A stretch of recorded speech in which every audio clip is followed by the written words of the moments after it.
Hello, my name is Naveen. I'll be moderating the panel today.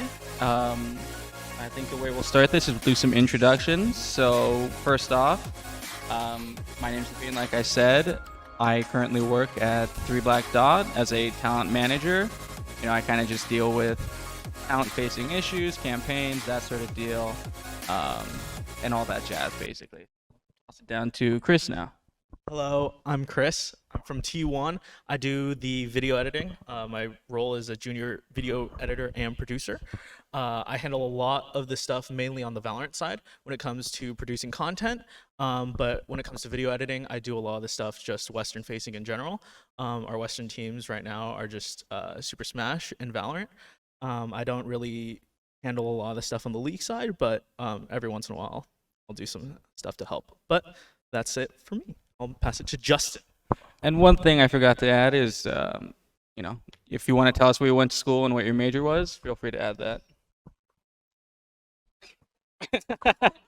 All right. I went to UCLA. UCLA Esports, kind of my Also bread. UCLA, right?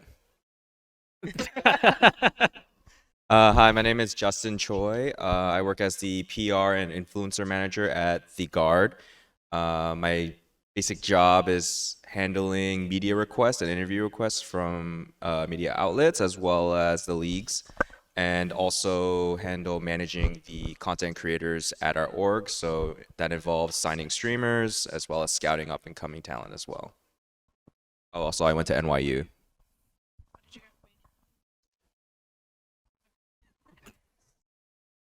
My name is Brenda Suh. I'm the Senior Director of Operations for the Guard, as well as the General Manager for the LA Gladiators and our Valorant team for the Guard as well. I oversee all of our day-to-day operations for the org, as well as the competitive structure, so our coaches, the support staff, and the players. And I went to the University of Redlands, and I studied business. Hi, I'm Nicole. I'm the social and community manager, also over at the Guard. I work primarily with our Valorant team, though with my two very talented other social team members, we all help each other out with the Gladiator stuff, the Guerrilla stuff. And I went to Stony Brook University in New York, and my major was in journalism. Perfect. I know we have a wide variety of the types of jobs we have going on. I guess one of the first questions we can kind of jump into is, where you started your career, kind of how you jumped into it. I know it's an interesting industry to get into, and it's a little difficult at times. So I'd love to hear how you got to where you are. So my start to the career. Yeah, thank you. My start to my career was a little bit different. I'm more on the younger side, so I'm 23 years old. So in comparison to a lot of people, it's a little bit newer facing. But I started as a video editor for a lot of different content creators and like professional players when it came to YouTube. So I started as like freelance. Originally, I would do videos just essentially for like free for just practice and to just get as many like experience as possible. So I have built a portfolio. Once that happened, I started to just reach out to a lot of different content creators and professional players. So that was around the time when Overwatch League started. So I started reaching out to like pretty much every single professional player in the Overwatch League. And one of the first big gigs that I had was working with Sheik. And I worked a lot with his YouTube channel for the majority of time when he was on the Gladiators.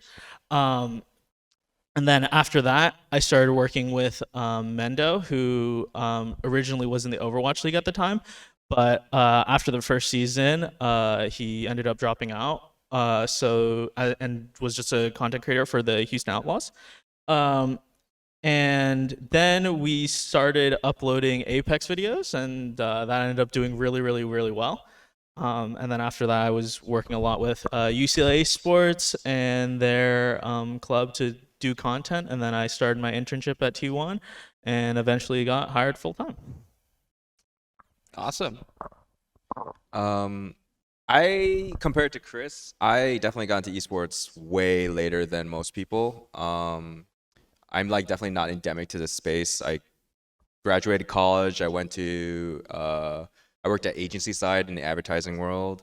I also worked in marketing and business development within like the startup world. I was kind of just hopping around in different industries, trying to figure out what I wanted to do.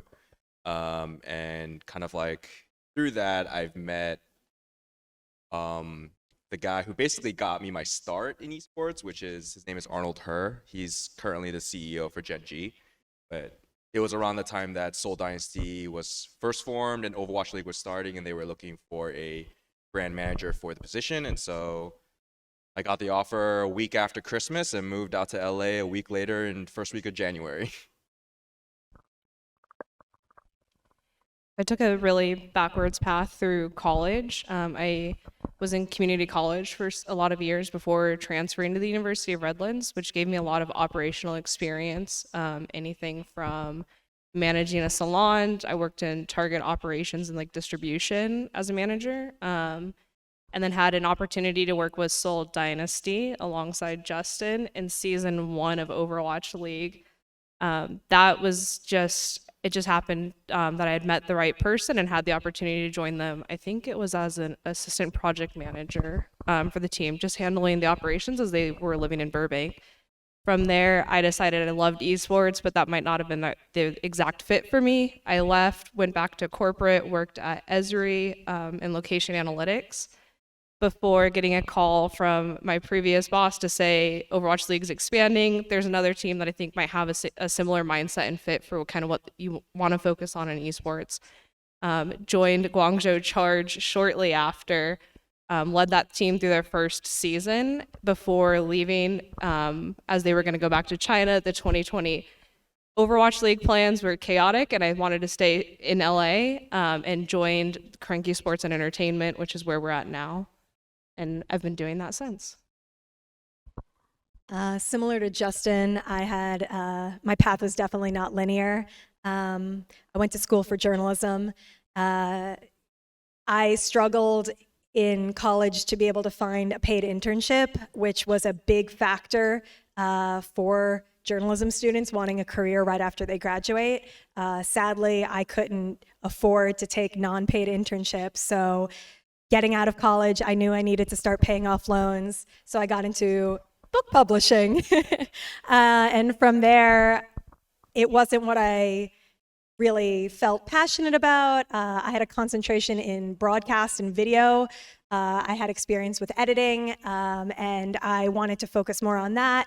I saved up money for a year, took an internship at a digital media startup in New York, and then from that site, I tried my hardest to work hard. They hired me full time from there. Digital media sites are not very secure for careers.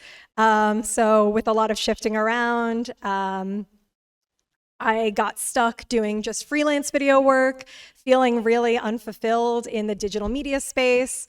And an old college professor helped me kind of step back, take a look at like, what are things that you really love and are passionate about? What are things that you know that you're good at? What is something that you think the world could need? And what is something that you know you could get paid for?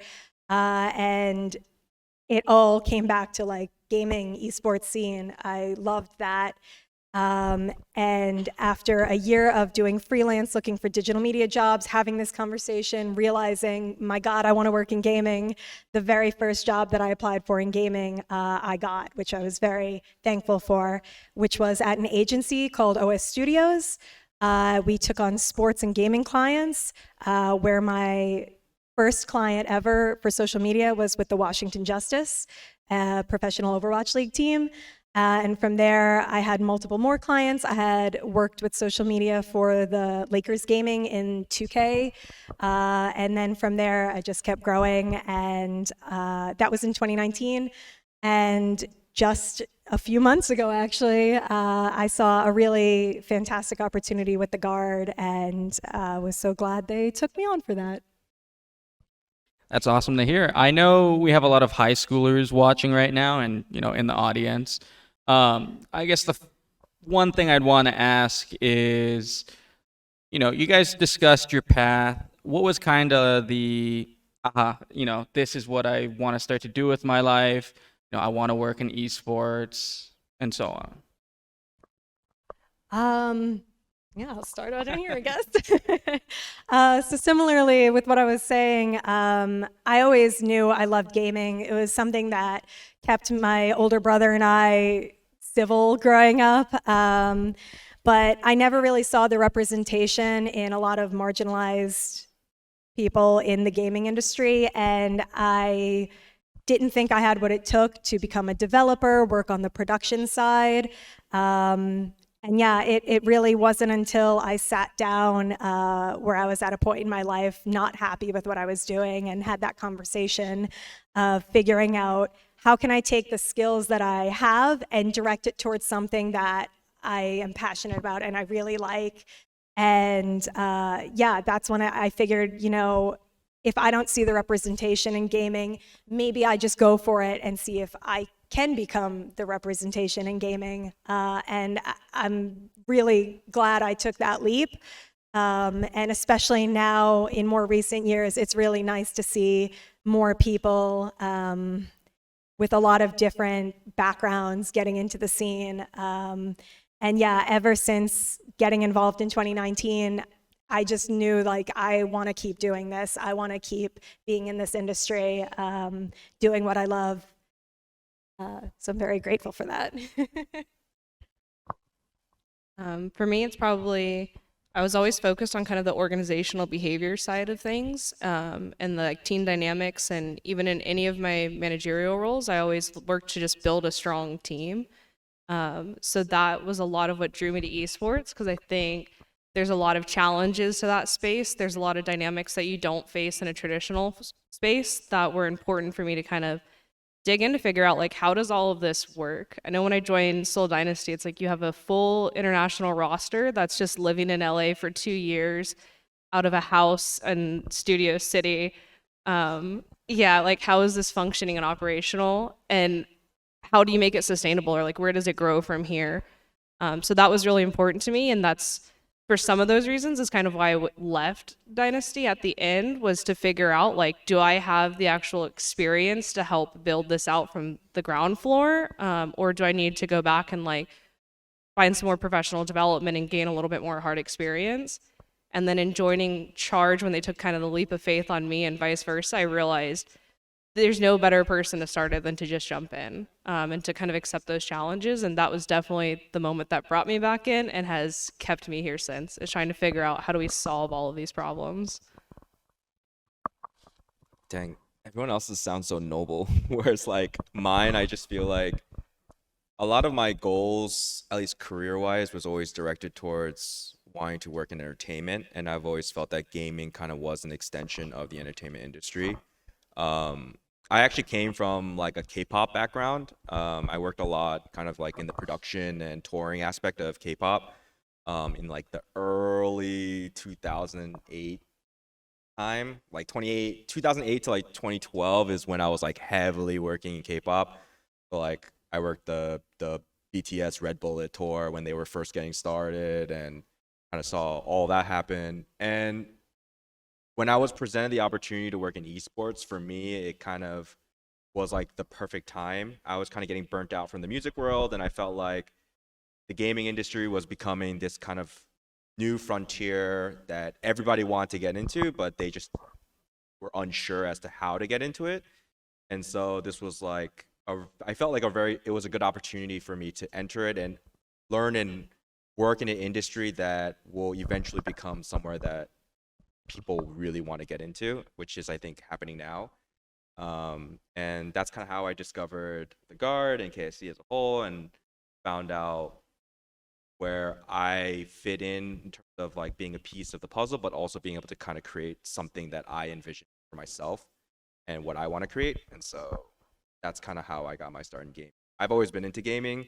I've volunteered numerous times when I was in college for like Collegiate Star League, or whenever like Dota had local events, I would always be volunteering to kind of help out. And so this kind of was just a perfect marriage of the Mine is a little bit different from everyone else. Like my career kind of just started with esports. Like I never have actually done anything outside of it, to be completely fair. But like just starting out in general, like throughout high school, like I played way too many video games, or way more than I probably should have. I was never like the greatest person in school, just in general speaking. And when I was in college, one of the things that I thought about was like, oh, this is not necessarily like my favorite thing to do. Like I'm not necessarily like passionate about being in school, or like have anything that like normal career wise was like I was super passionate about. And I'm kind of always like now kind of telling people that like college is somewhere where like you discover like what you want to do, like where you want to go, like talk to people and like figure out like what you enjoy, because I feel like a lot of the times it's not just about like going and just doing that job that makes whatever amount of money and was like looked at as like society is like that is a good job. Sometimes I think you have to take risks for things that you really really enjoy. So I was just like, okay, what are my skills, what am I good at, what are things that I enjoy? And at the time, like one of my skills was video editing, because I just did it as a hobby. When I was starting in I think like 6th grade, and I just did it throughout high school. It was just like something that I enjoyed. And I really enjoyed video games. Like obviously, like I played pretty much like every big video game competitively for like the longest time, whether it be like League of Legends, like Dota, CS:GO. In like early days, now I play a lot of Valorant, all that. So I just looked and was like, okay, I really enjoy esports. So I just started out like doing stuff just for the heck of it, and kept building from there. And then it kind of came to a point where like a lot of the stuff I was doing was like I was actually getting paid for, and like it was getting a decent amount of views. And I was like, okay, well, this is like a legitimate career path, and it's something that I can pursue. And I ended up pursuing it, and I got really, really, really, really, really lucky, just because a lot of people believed in me and a lot of people put faith in me. But that's also because I would reach out and like go to as many events as possible and like talk to as many people and network as much as I could, to how I got here today. Yeah, that's really awesome to hear. I know, each of you kind of just explained how the background you have isn't the most traditional for esports, and kind of, you each come from a different sector, and I think that kind of relates into what you do and your positions at each job. The next section of the panel we're going to kind of jump into is like a day in the life of what you do, both just on your own and working across teams and whatnot. So I guess moving forward, a day in the life, what does it look like from you? Start of the workday to the end. I guess I'll go first, but mine, it differs every single day, and I'm assuming it's the same for everyone else here.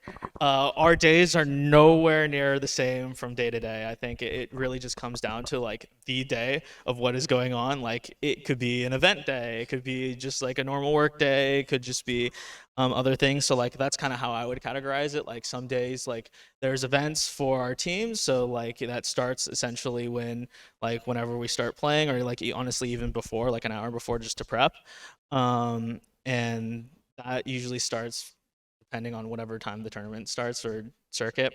But I'd say my usual day is like I have like a couple meetings like here and there, and mine's not necessarily traditional just because I'm a video editor. Like I have a couple meetings here and there, and then like maybe I start on my project for video editing. Maybe I look at it and I look for like 30 minutes and I'm like, okay, no, not feeling it. And then I go like, take a break for an hour, maybe play a game of Valorant, maybe 2, maybe 3, maybe 4. And then I'll start possibly at like 12 midnight, if I'm being completely honest. And then I'll be like super stuck on it, and I'll just be like, okay, I have the creative idea and I want to start working on this. I want to get it finished now. And then I'll finish at like 6 in the morning. and then just be like, okay, guys, just finished this. If you guys can look over it, that'd be great.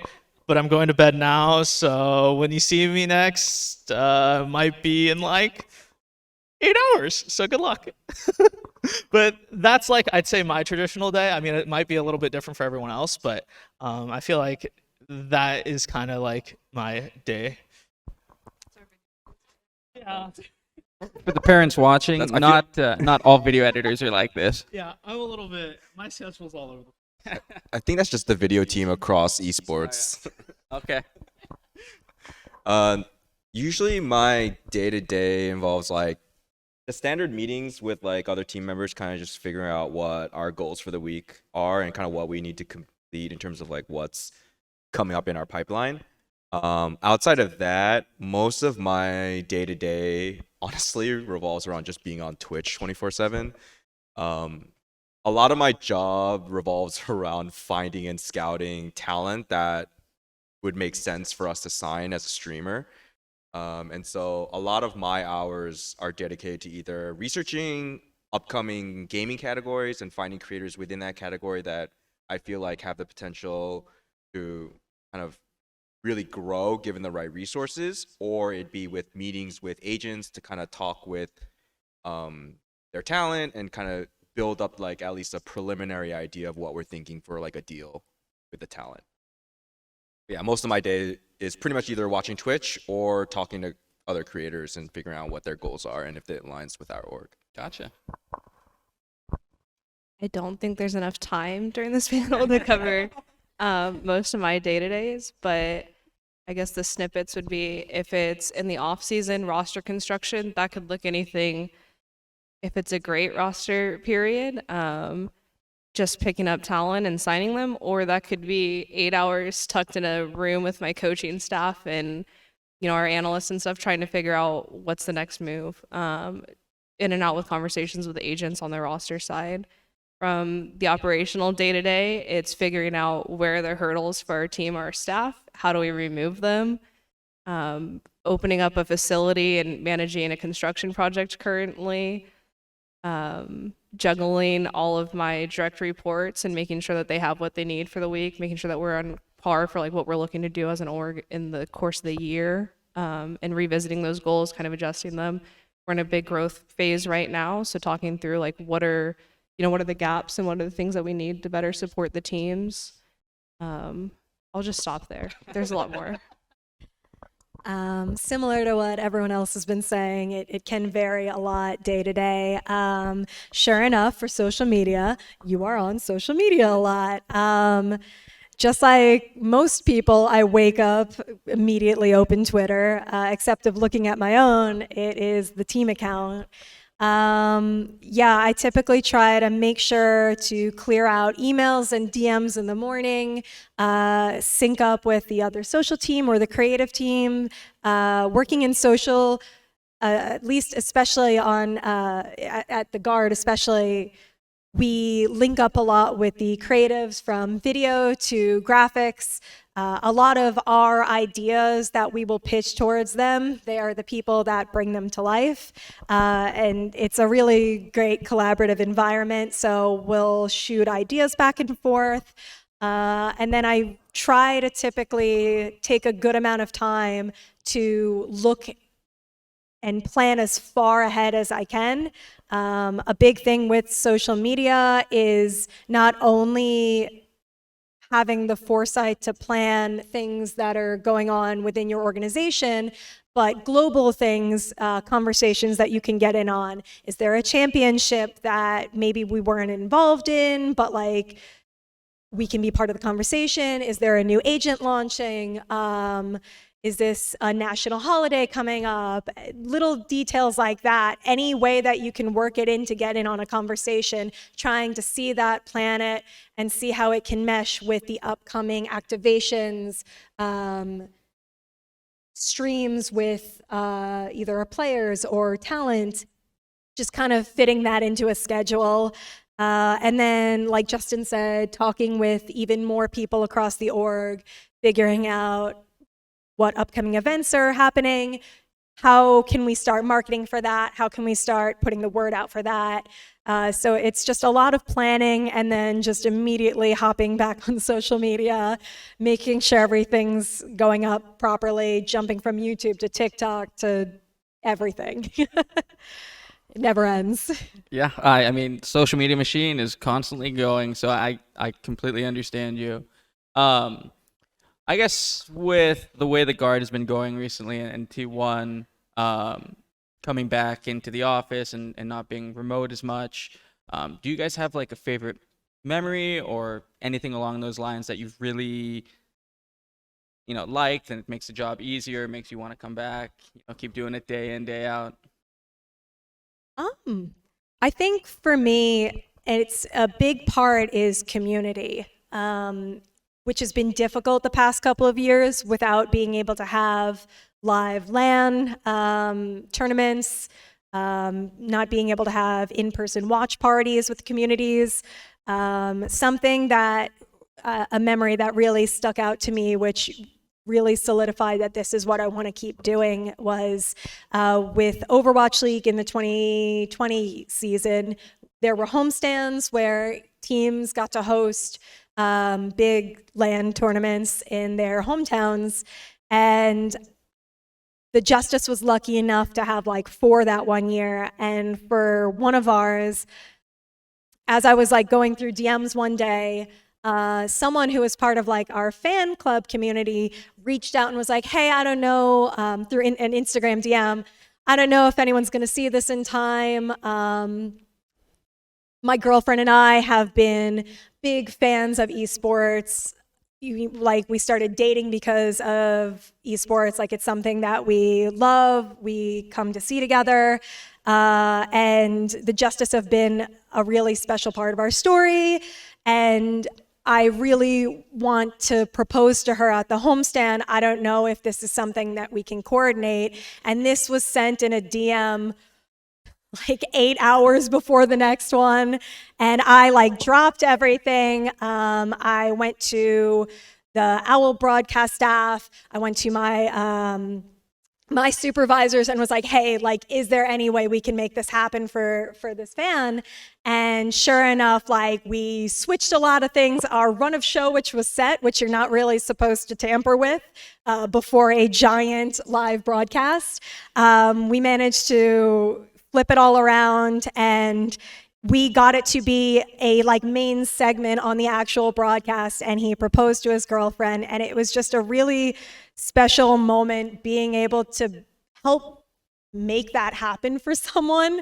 It's not something I'd ever really have foreseen in my career doing that, but it's those moments that make it just so important to show like what the community can do. And whether it's for a team or just esports in general, just being able to have those people that you create those deep relationships with, and the fact that someone tied it to a team that I was working for, it just blew my mind. And it's really is the moments like that that I'm hoping as we're getting back to more live events again, just really be able to help make special things happen for the fans.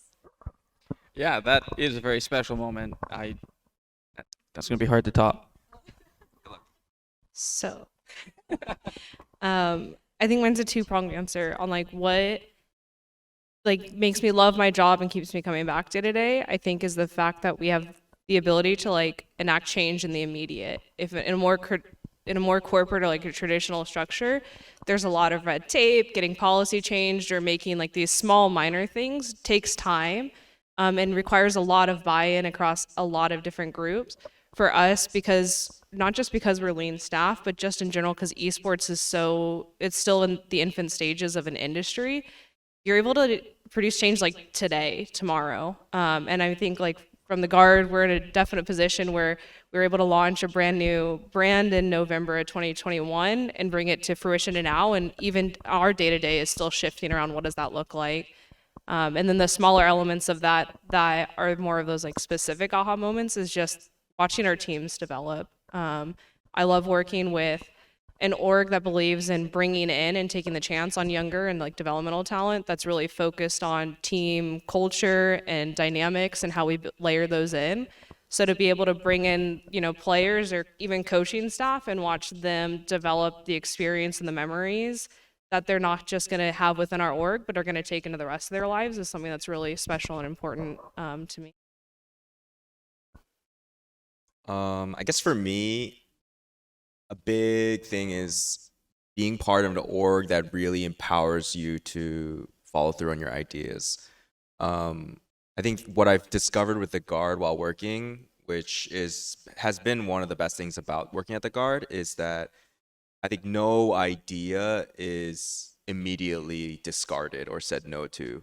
I think across the board at the Guard, whenever we bring up an idea, the first train of thought is always kind of like, hey, let's figure out how we can get this to happen. And if it feels like it makes sense, let's do it. If not, we'll just pocket it and do it later. And like one of those examples was last year at 88 Rising's Head in the Clouds, we were able to partner with them for backstage. So like we had like a whole booth backstage with all the artists and everything. We invited influencers out, and I think a lot of people have kind of like this singular view of what esports is, but in reality, I think it's just a slice of entertainment, and the cross sections are there across both, like the film industry or the music industry, even like webtoons, like what T1 did with their webtoon. Like the opportunities are endless. It's just more about trying to figure out how we can make it fit together.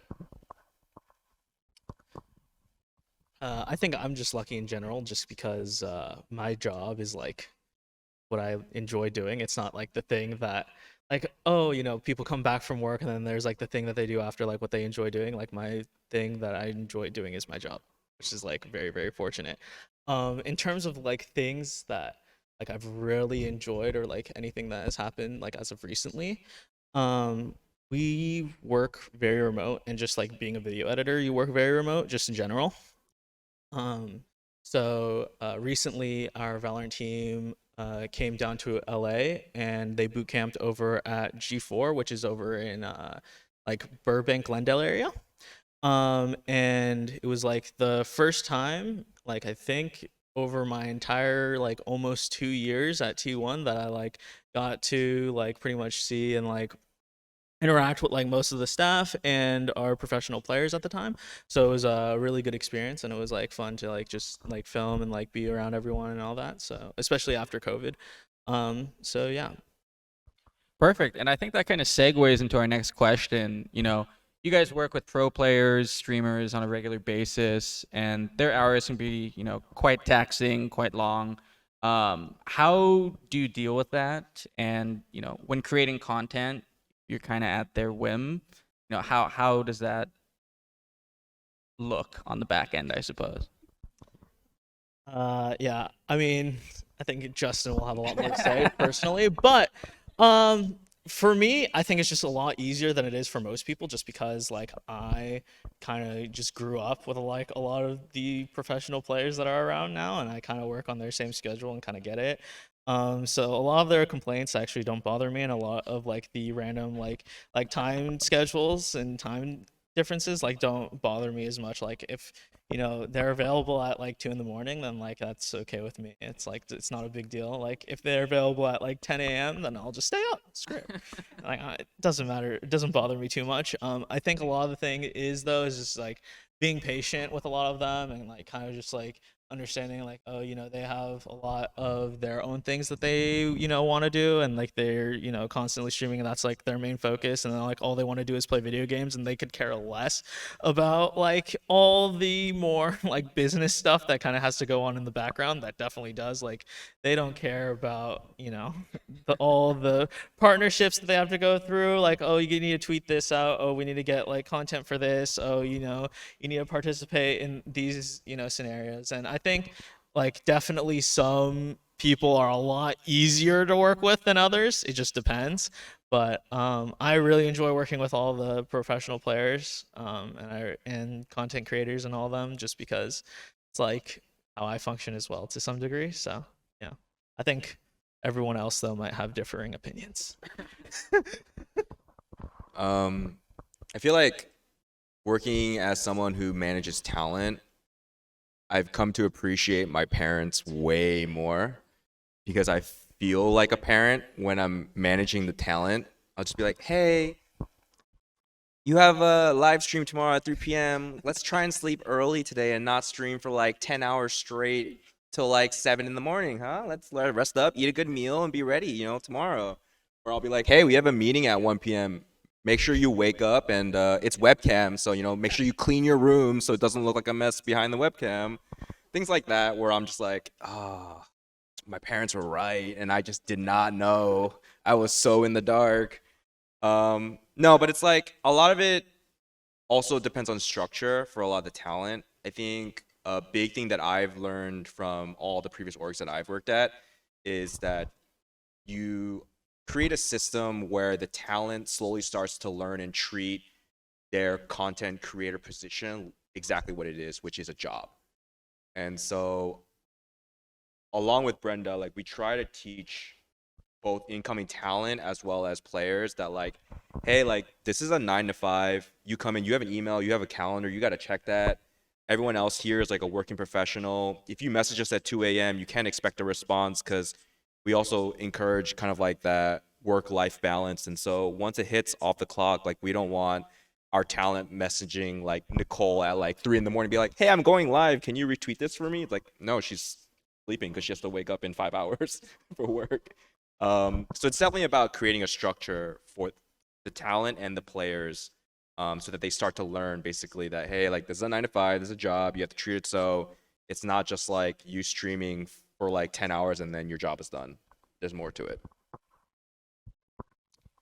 I don't think anyone's going to be able to talk about it better than Justin. But I'll just echo, like, we've done a lot to develop systems and to make sure that we're building the relationship with our players, our coaching staff, and our talent as they come in to make sure they know like what those expectations are and then supporting them and meeting them.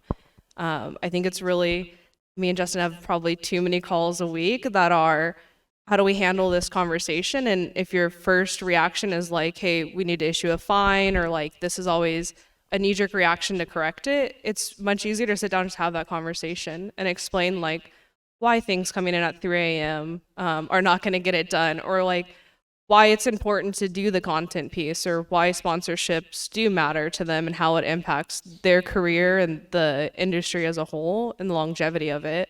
So spending that time and developing the relationships and then setting up, those steps and best practices to make it actually achievable and not just something that we say like, here's the bar, figure it out. Yeah, similarly to what everyone has said about kind of setting up those expectations, at least in terms of social, I like to set up boundaries as a two-way street, both some of the professional ones that Brenda was saying, but also I want them to let me know their boundaries as well. I never want to feel like I'm stuffing a camera in someone's face. If we're going to make content, like, I never want it to borderline like on cringe for them or something like that. I like to, honestly, it becomes a big thing. Sometimes they don't want to work with you if it feels like you're forcing them to do something that's not on their brand. And I don't think it makes good content if it reads to an audience that they don't want to do it. It's not their voice. So if I have to create copy for something or have an idea for them, I like to give as many different kind of ideas and be like, hey, you let me know which one of these you are most comfortable about, and then in the future we'll base it off that. And then maybe if you're feeling a little more comfortable in the future, you tell me and we can maybe do something like this or that. And yeah, it really is just about also making them feel comfortable with you enough to want to participate in a not pulling teeth sort of way. Again, really just from little things being like, if you have any questions about this, if you think you want to change, if you have any output, it's not just us telling them what to do.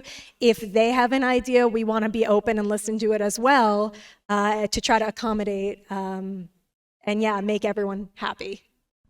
That's really nice to hear. I feel like you typically don't hear the sentiment you guys are talking about on like Twitter and other platforms, so it's nice to hear that there are boundaries being made for you guys, so it makes your life easier. Moving on to the final section, the high school and collegiate scene has really changed a lot in the past, 4 years, even in the past 2 years. For those looking to get into content creation, influencer management, social media, what can they do to help, buff up their resume, their reels, so that they're able to, eventually work in the space? So first and foremost, I not to blow up my own spot as being old, at least esports old. Something to keep in mind is that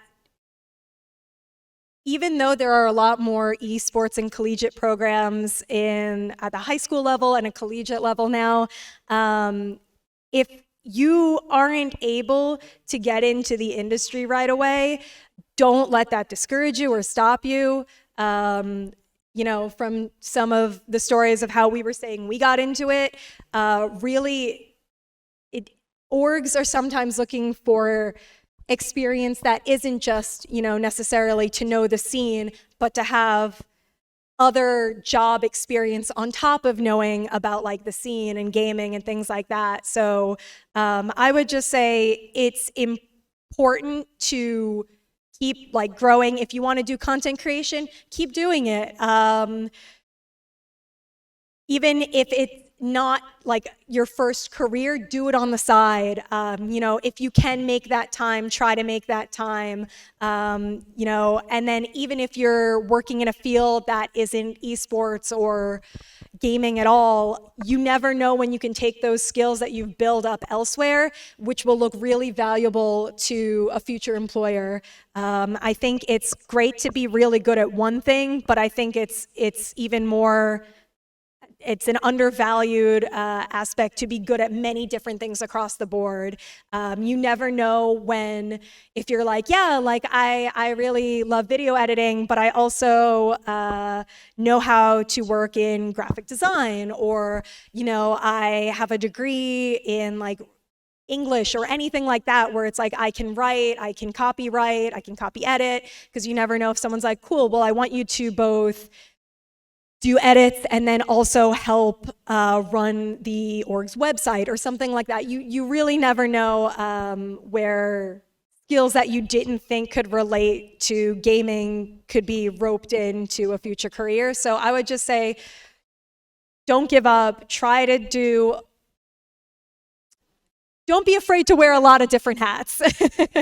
Don't be afraid to navigate, even if you are really passionate about video, but then maybe you get hired for a production role, and maybe you're not the person like editing, but you're behind the camera and you're helping film things. Just be open to wearing a lot of different hats, and don't be also afraid to apply for roles that might be smaller, because that really, if you can show that you can be a big fish in a small pond, I think that sticks out as well to a lot of like bigger orgs, bigger companies, that if you can help grow something small into something big and great, don't let that discourage you. I think it makes a really good standing impression. Sorry, that was a lot. I'll echo that, in that most organizations in esports are still operating kind of on that startup culture, which is why being able to wear more hats is important. But also, don't get stuck on like the big picture or the big idea or the big thing that you want to do. Still remember those hard skills. You need to be a good executor, or you need to have good communication, and you need to be proactive, because those skills are the ones that are the hardest to train, versus the actual technical aspects of the job, I think, are generally easier. I know for us, we would take a risk on someone who showed promise and just the ability to learn or to take in those conversations and absorb. And you're fortunate in like our org amongst a lot of others, where if you come in on one role, there's not walls blocking you from other departments. You guys are generally within the same space, the same conversations, that if you come in as, a video editing position, there's nothing saying that you won't find yourself in an operational position down the line, or vice versa. I've seen people come in operational and then end up in partnerships and sales, or, it's really easy to kind of make those jumps and leaps. It's just showing that you have the ability to adapt to situations, proactively communicate within teams, and play those roles is most important. Yeah, definitely agree with what both Nicole and Brenda had said. I think another thing that I feel like a lot of this current generation doesn't really take into account because they are so eager to get into esports that they're willing to forego college and just go straight into it. I think that's the wrong route completely. I think with the way the industry of esports is headed towards, it's becoming more and more mainstream, and so the hiring process will also kind of look at your college degree. So I think a lot of people think like, oh, I have to major in esports to get into esports, but that's not what people in esports are looking for. Major in something that you're passionate about, whether it be marketing, social media, video editing, and you'll be able to convert that skill set to apply to esports. Like there will be jobs out there that'll be like, hey, we're looking for a video editor, and they'll look for someone with a degree from a school from video editing, things like that, where you should focus on kind of what you want to do, and then learn to apply it down the road. And also, I think a big thing, especially with esports, is know your worth. Don't just take a job because it's like your thought process is like, oh, I'm gonna not have another opportunity. I have to take this chance to kind of get my foot through the door. In some situations, that's correct, but I think for the most part, there are people out there in the esports industry that are willing to take advantage of your eagerness and will pay you less when you deserve more. And there will always be opportunities out there where people are willing to pay your worth, and you're able to do what you want to do. Vet your org. When you're going through the interviews, it's a two-way process. Do not make them, or do not allow them to like make you be the salesperson in the process. It's equally important that you vet the org, especially in your first couple opportunities, because that's what's going to set the foundation. Those are the experiences that you're going to learn and grow from. So if you join, a position that doesn't allow your staff to set boundaries or stuff, like that ends up snowballing. And not to say it can't be reset, but just keep in mind on the know your worth front, like vet the organization or vet the company that you're going to join and make sure it's the right fit for you.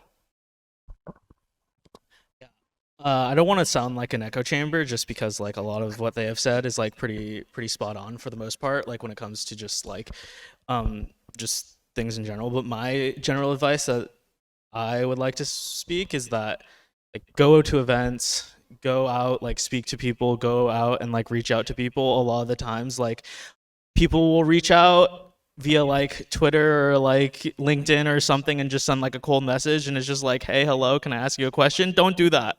Like explain what you are doing and like what value you can bring, or like just anything, just say something more than just like hello.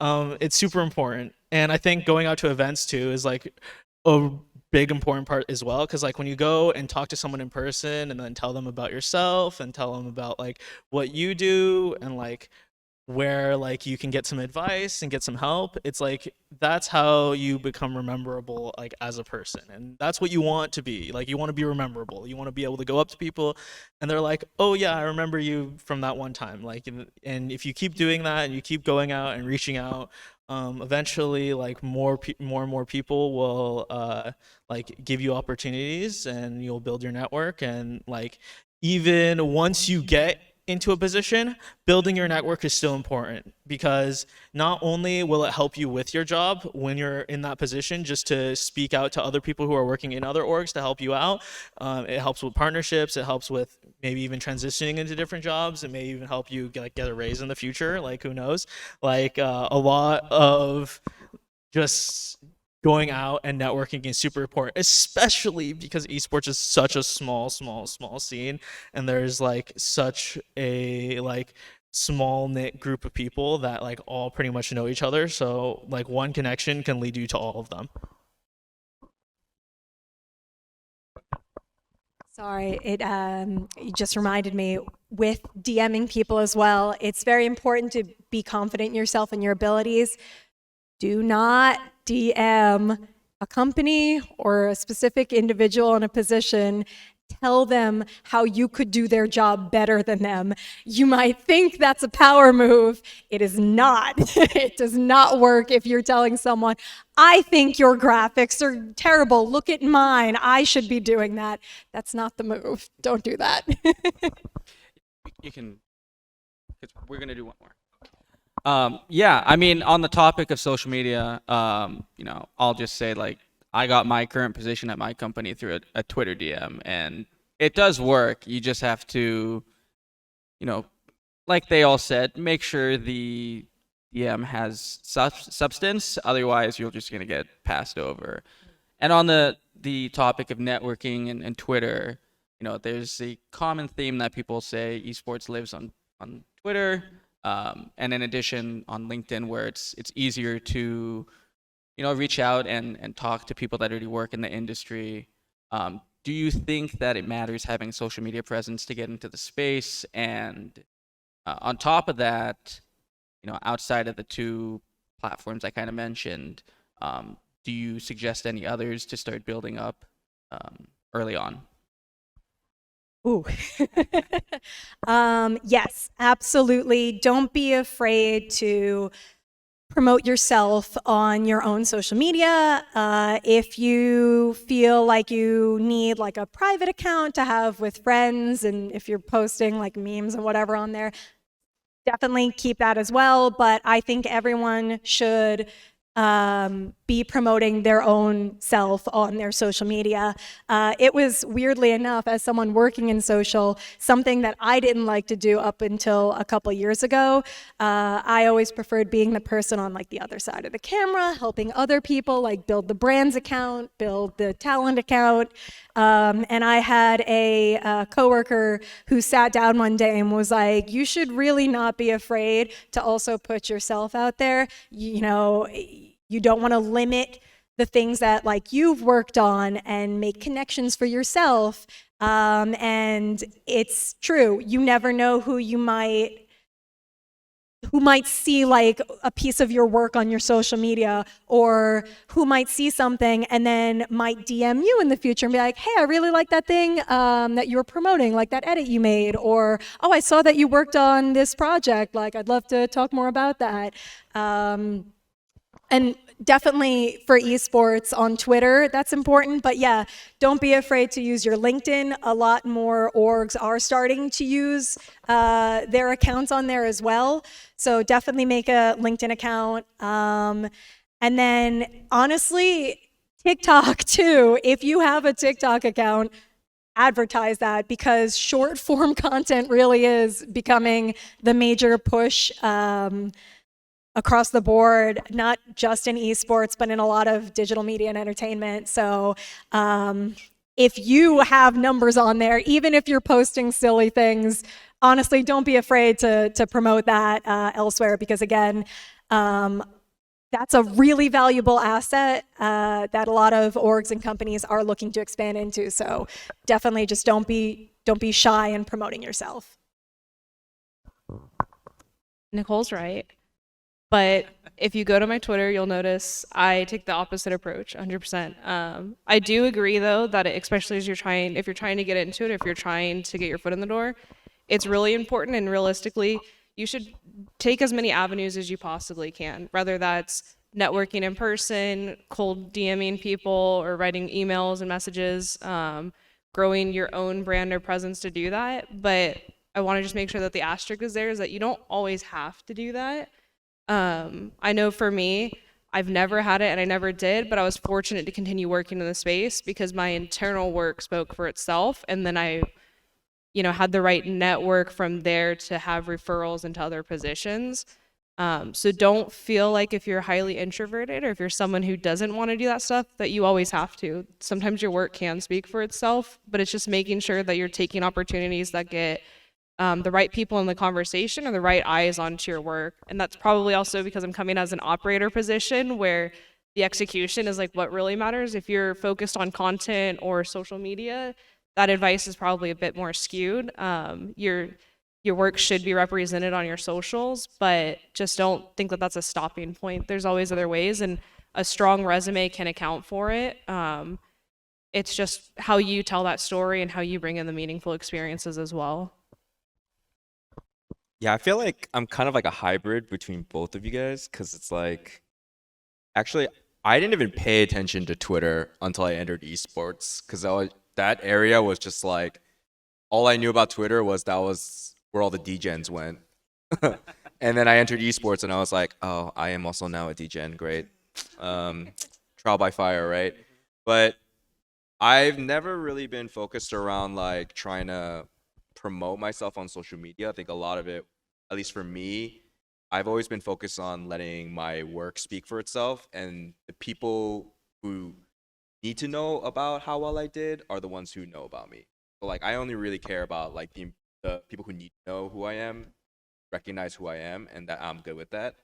Because I'm definitely just more of like a behind the scenes type person. But having to also be working in kind of like the creator space with streamers, obviously I have to be kind of way more front facing.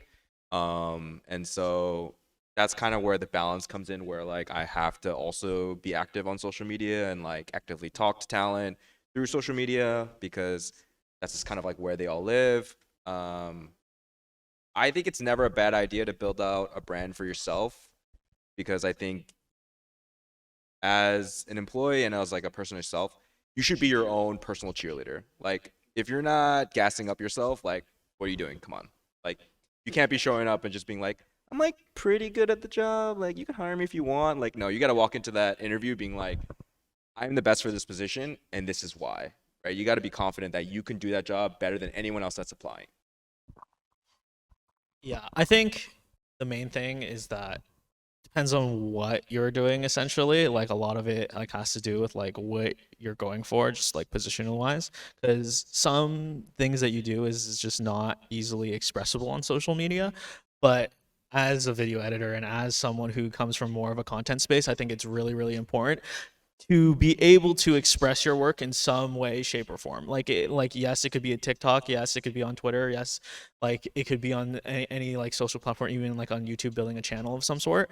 Like at least for me personally, when I look for a lot of people in for just like video editors, like it's a lot based on just suggestions, people that I know that work with other people, like what they're posting on Twitter, like a lot of the times like I'll just be looking for people who do like good work. Like I go on YouTube, I watch a lot of content on just in general, and like I'll save things and like see who's doing other stuff. Like even on Twitter, like I'll go scroll through, and if I like something, I'll like it and make sure to like keep him in the back of my head, like, oh, this guy is like doing something really good. So you never like Nicole said earlier, like you never know who's gonna see what you put out there. Like, and sometimes it could just lead to an opportunity out of the blue, and that's like kind of just a lot of what esports is just like opportunities out of the blue.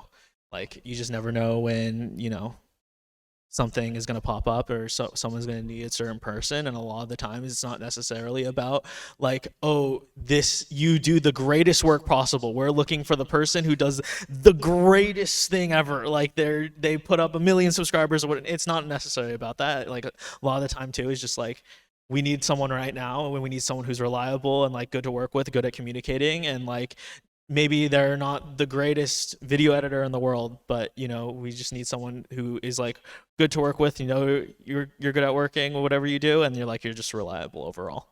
Yeah. That was very well said by all of you. The next portion is going to be a Q&A. So anyone in the audience, either in person or on Twitch, feel free to ask questions. If you're in the audience in person, please just raise your hand if you have a question.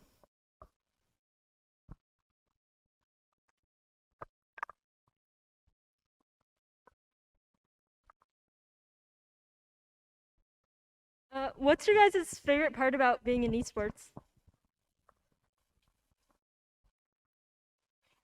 I mean, at least for me, I just enjoy esports.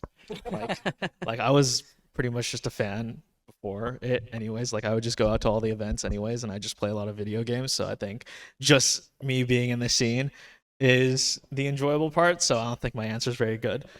I think that is a good answer. I think that every single day is different. And I say that not just from my role, but I know these two can both attest to that, and everyone else on our staff, even our players, could say every single day is a little bit different. Some of that stuff is juggling the logistics over the last 2 years and what like in-person events look like, but other elements are there's just so many stakeholders internally that you get to have the FaceTime and the conversations and the discussions with, as well as external, that there's no 2 days that look alike. And even the ones that are slightly on fire, the day after is always pretty great, being able to celebrate that you guys put it out. I think another big thing is that like growing up, I wasn't a big sports person, and so for me, gaming was sports. So those were like the athletes that I admired. Kind of growing up, like the StarCraft scene and like Dota 2 and seeing the players go through all these like struggles and being able to achieve their goal by the end of the season is what I enjoy about esports, because I get kind of like emotionally invested in a lot of different players, and seeing them like succeed and reach the goals that they had set out to reach is such a great experience to kind of be a part of that process and help make it happen. Aside from, like what Chris was saying about like liking the gaming and the esports itself, something that Brenda had said earlier about helping shape it and how it is still new, something that I do really love about it is that it's developing every day, and it's something that we get to have a part in saying like, okay, well, there's traditional sports, but why shouldn't esports be doing this or this? And every day we have the opportunity to build it and keep shaping it and keep growing it. And I think it's headed in a really exciting direction, and I love seeing that. Awesome. So we're going to do 2 more questions. This one's going to be coming from Twitch, from Natter OW for Brenda or any of the other Guard members. The Guard is probably one of the newest and most successful organizations, at least in my opinion. What do you think makes you guys so different and has led you to this success? I mean, I think there's a lot of things that factor into it, but if I had to kind of boil it down to 2, it's that we learned the proper lessons from when KSC brought the management in-house in the end of 2019. We made a lot of conscious decisions to stay lean and not open the floodgates for the positions, because we wanted to figure out like, what do we actually need? It would have been really easy to go through like this checklist of, hey, every team needs X amount of producers and editors. We need team managers. We need like all these positions filled. Instead, we ran like a 3-person front office for an entire year so that we could figure out like, what do we actually prioritize? And I think the process of doing that led to the second point, which is we've stayed really true to our culture. Every team, I think, has like their sales pitch of the things that they do differently. For us, when we say like team culture and developmental practices, we really mean that.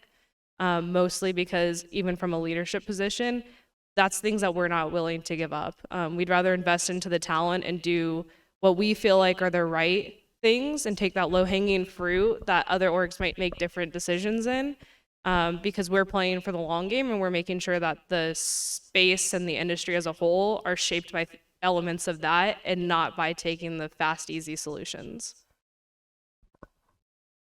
Okay, perfect. Okay, we'll do 1 more question from the audience if we have it.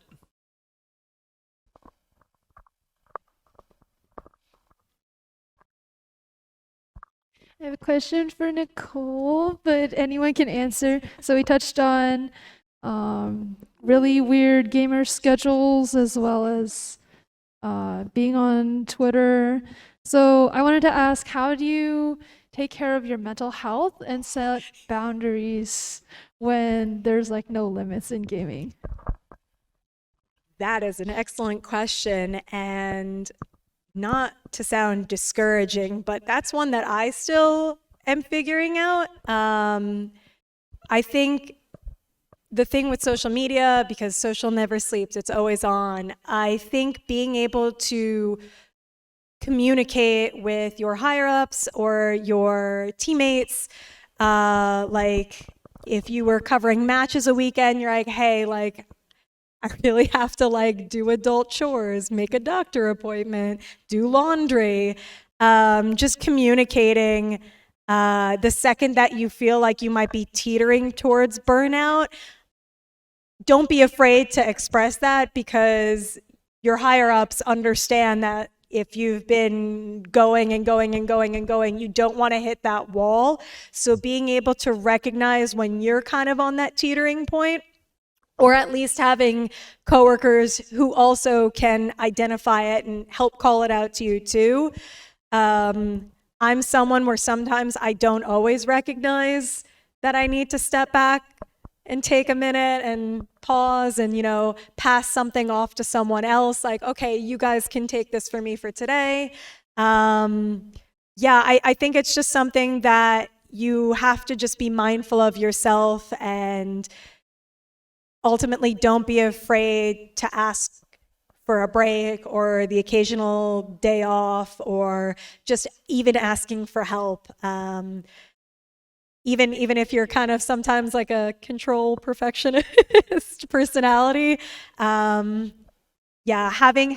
a really good team to back you up is super crucial. And when looking for positions as well, if you get the feeling that you don't have that support from your job and they are pushing and pushing and pushing, that's something to keep a mind of as well. Like what Brenda and Justin were saying about knowing your worth, that's something to know your worth too. You don't want an org that's going to run you into the ground and doesn't see you as a person or a human that needs a break.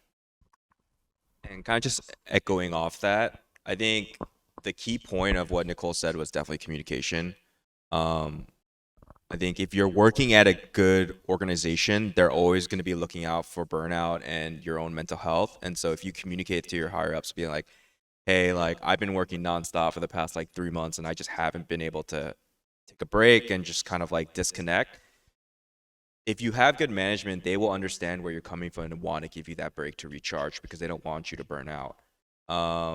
There's also things outside of the organization that you can also do too. Like speaking personally for myself, I also do therapy on the sides for days that I feel like mental health wise, I'm not doing well. So I think a big thing is just don't feel like you have to be ashamed about it. I think mental health is something that is very important and something that you need to be active about. And so anytime you feel that moment where it's not even a weakness, just you feel a moment where you're the mental health is kind of really deteriorating and you're just kind of struggling, reach out for help. It's better to be vocal about it than to stay silent. Perfect. With that, that concludes our panel. Not a pro, not a problem. I'd like to thank Nicole, Brenda, Justin, and Chris for all coming out and spending their Sunday with us. And that does it for us.